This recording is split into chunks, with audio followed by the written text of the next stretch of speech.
আৰু শান্তক পালনৰ বাবে যুগে যুগে ধৰো অৱতাৰ আকণ্ঠ কৰিছে প্ৰাণ তীব্ৰ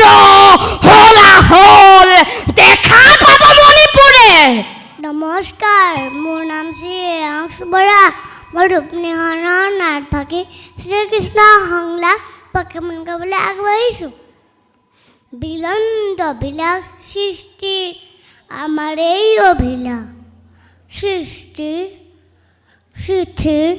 আৰু প্ৰলয়ৰ একমাত্ৰ গৰাকী আমি কিন্তু এই মায়াময় সংসাৰৰ সকলো প্ৰাণেই স্বাৰ্থপৰ মায়াত আবদ্ধ হৈ কতজনে পাহৰি গৈছে মানৱতৰ জ্ঞান পাহৰি গৈছে হৰিৰ পূজা সেয়েহে দুষ্টক দমন আৰু শান্তক পালনৰ বাবে যুগে যুগে ধৰো অৱতাৰ যাওঁ যাওঁ মনীষ কৰ্তব্যত হওঁ অগ্ৰসৰ ধন্যবাদ নমস্কাৰ আজি সংলাপ প্ৰক্ষেপণ প্ৰতিযোগিতাত মই পাৰ্থপৰাজয় নাটভাগীৰ বব্ৰবাহন চৰিত্ৰতে এটি সংলাপ প্ৰক্ষেপণ কৰিবলৈ লৈছোঁ কৃষ্ণ দীপাৱলীৰ তৃপ্তি আজি ম্লান হৈ গ'ল ভৰি গ'ল তিক্ততাৰে গোটেই জীৱন বান কৰিবিষ তাৰ আকৰ পুৰাই সমীৰণে উতলা পৱনে সকলোৱে কৰে সেই হীন উচ্চাৰণ দিশ কণ্ঠে চেপি ধৰি কণ্ঠ নলি মোৰ লিখি দিলে দীপ্ত ললাটত কলংকৰ হীন কষ্টাক্যৰ জাৰত জাৰত জাৰত মোৰ ছাগল বসন্তৰ প্ৰফুল্ল কুসুম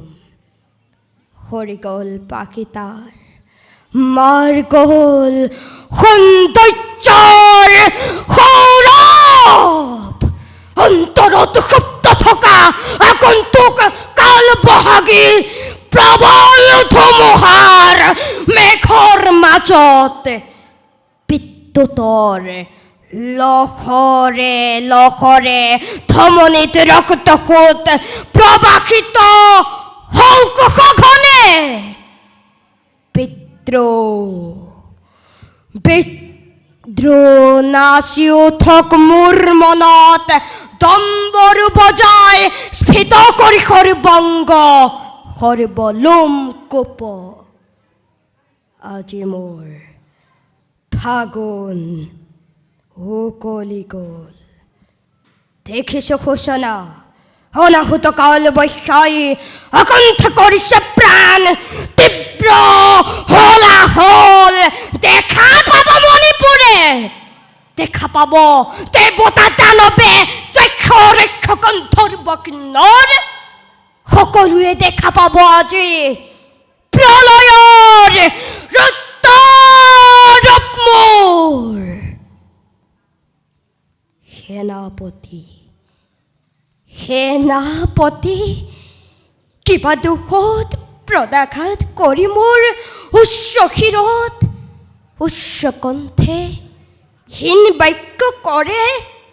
ফাল্গুনীয়ে কৃষ্ণ